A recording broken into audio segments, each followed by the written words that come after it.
अस्सलाम वालेकुम दोस्तों, मैं हूं Shabbir Hussain from FC best property professional के प्लेटफॉर्म से।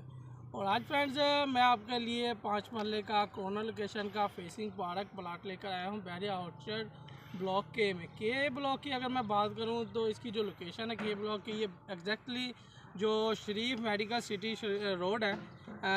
अगर आप अड्डा प्लाट की साइड से आएंगे तो अगर जाती उम्रा के साथ जो सा रोड है वो उसको शरीफ मेडिकल सिटी रोड बोला जाता है, उसकी लोकेशन पे खड़ा हूँ।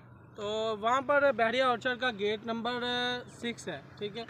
और गेट नंबर 6 के साथ ही जो एंट्रेंस पे ब्लॉक है वो के और एल है, ठीक है। तो इस वक्त मैं के ब्लॉक में खड़ा हूँ जो कि मेन बुलीवार्ड के बिल्कुल करीब तरीन है। ये आपके सामने गाड़ी जा रही है, ये देख सकते हैं, ये मेन बुलीवार्ड है।